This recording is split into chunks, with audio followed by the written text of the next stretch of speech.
Hi, I'm Marius from MWS Photography, and welcome to the second vlog for Digital Photography Today, the show where you will learn how to become the master of your camera.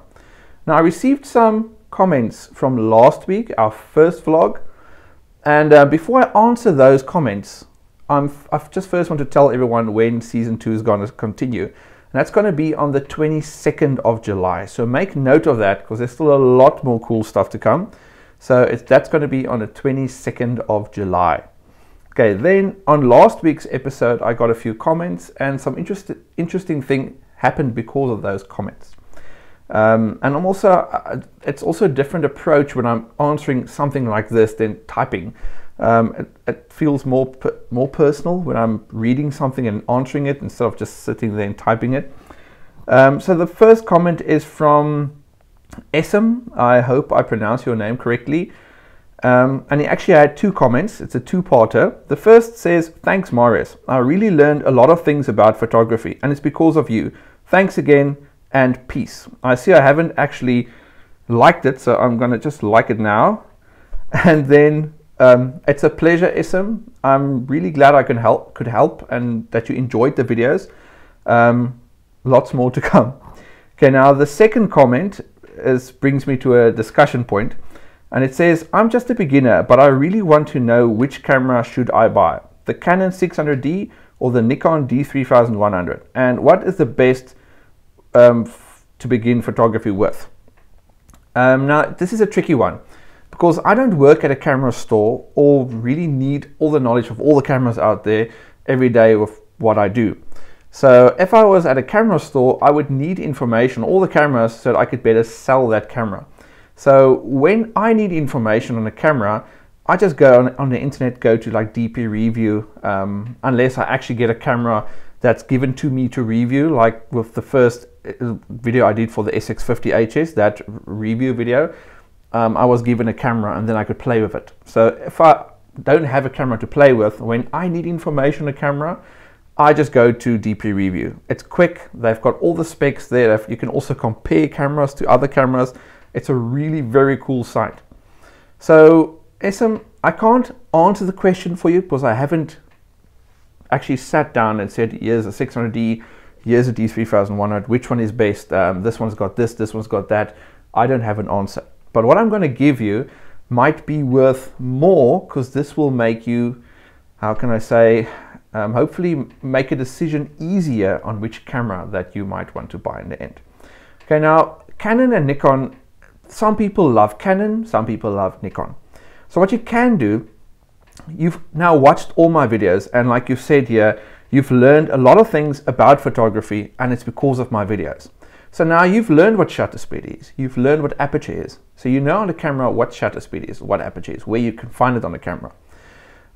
So take a 600D, go to a camera store, and then take a 600D and take a D3100 and tell the guy, I want to buy a camera from you, but I just want to have a look at the camera and get a feel for it so I can see which one I think I should be looking at to buy. So then take the camera and say, okay, this is where the mode dial is, this is how it feels, this is how the camera feels in my hand. Get a feel for that camera, because sometimes people tell me, okay, I just don't like the way a Nikon feels in my hand, but with my Canon, the buttons just feel natural. And then other people say, oh, well, I just don't get how Canon makes their cameras because this just feels a lot better. So go test the camera out. Have a look, have a feel for the camera, the weight of it, how it's built, the construction, everything, and just get an idea of the camera you're looking at. And then obviously go to DP Review and see the specs of the camera. Then you can look at how much megapixels, the sensor size, and all that information you can get on DP Review. Then you know which camera, like specification wise, you might want to look at, but then go have a look at the camera itself. Like really touch it and feel what the camera feels like. Trust me, it makes a big difference. Okay, then something that happens a lot when I'm doing my photography courses. Now I have only small groups. sometimes larger groups, but when I'm doing a course at my studio, I only want maximum 4 people at a time. The reason for that is that I can see what's going on everyone's camera. I'm talking to those 4 people alone. I want to make sure that those people don't sit in a room of 50 people and don't have an idea what I'm talking about because they're afraid to ask a question. So my groups are nice and small. What happens is a lot of times there's someone with a Nikon camera and then some people on Canon. Then the Canon people look at the Nikon camera and says, that screen of your camera is just awesome. It shows you the aperture, like I showed you on my videos, where you can actually see the aperture as it's opening and closing. The screen is very detailed, making it very easy for someone who are just starting out. So then I sometimes get the idea that the Canon people are like, oh man, I wish I had that D3100 instead of whatever camera I've got. So that's something I picked up. But I've used both systems. I've had success with both systems. But what happened is exactly what I told you in the first place, to go and have a feel for the camera. Go test the camera out. Because I like more the feel of the Nikon camera, the way the buttons are and stuff like that. Something you need to keep in mind, if you go out and buy a camera, your Canon and your Nikon, the Nikon camera is going to be more expensive. You're going to find the lenses are more expensive, the flashes are more expensive. So if you are budget conscious, you need to know you're going to pay more for the Nikon than for the Canon. So just keep that in mind. And then also with the Nikon, something that not everyone knows, and I've had countless people that was here that made that mistake, and they bought a lens that doesn't autofocus on the Nikon body.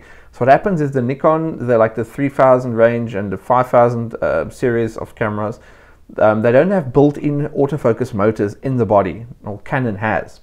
So that's definitely a plus point for that. So what happens is if you buy the cheaper variations of the lens, like for instance the 50mm 1.8 that I always use on my videos, that one does not have an autofocus motor. So if you put that on a D3100, the camera can't focus at all, autofocus. You need to actually manual focus it.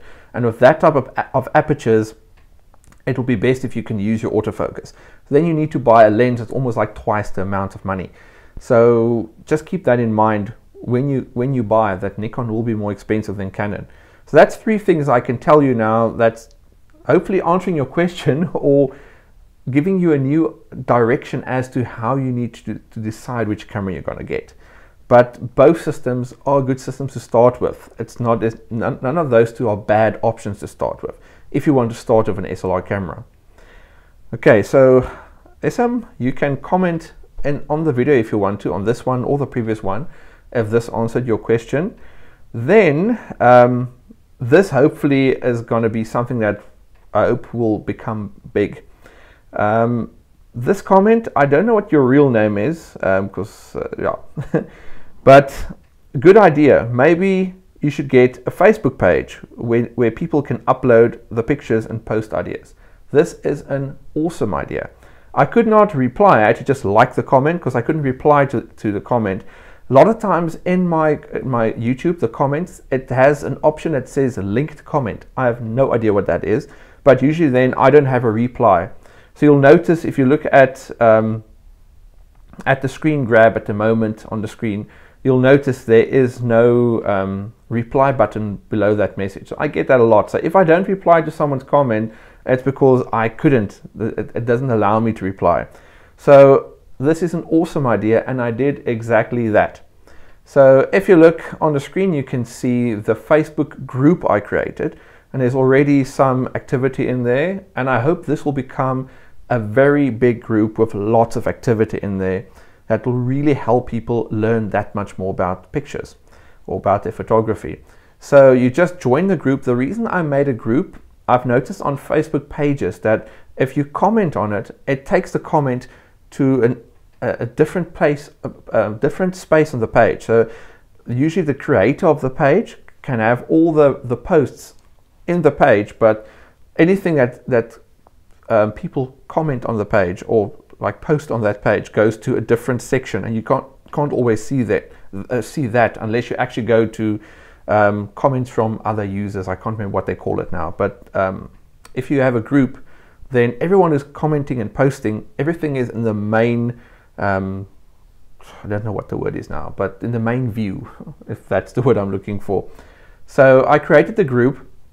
What I want people to do now is to go join that group and submit your pictures. The reason for that is that I want people to start to share their work that they've taken with their Canon PowerShot or their Bridge cameras, to start to learn more about the composition of pictures. I'm going to talk about that in a future video. We're going to talk about rule of thirds and lots of stuff about leading lines and how you need to crop your pictures.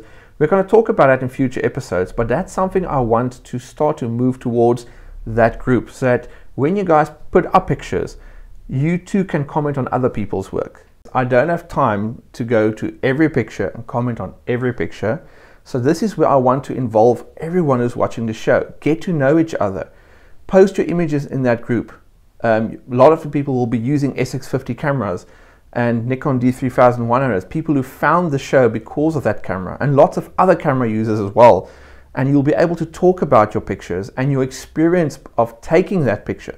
Tell people where you took it. Tell people what was maybe tricky to take the picture. Maybe you couldn't take it without a tripod. Maybe it's a long exposure. Tell people how you got the shot. And this is also brings me to another comment I received, which is, again, I don't know what the name is of the person, but great idea. I like that you show so much insight into the judging process. Now, in the previous vlog, I said that I've met some judges, or saw some judges, that was pretty mean when they gave their judging or did their judging on someone's photo. So on this group, please be kind. Help each other out. Don't be mean and just tell someone, oh, what's this? This is terrible. I want the group to be a very positive experience so that everyone can learn, because that's the reason you're watching my show. You're watching my show so that you can become a better photographer. The same I want to happen with this group. I want everyone to become better by talking about each other's pictures or commenting on each other's pictures. If you notice that you can maybe improve something on the composition, tell someone. If you were doing, say, rule of thirds, this is what your composition would have been like if you did this. So here's some information for you on that, or advice, not information, advice.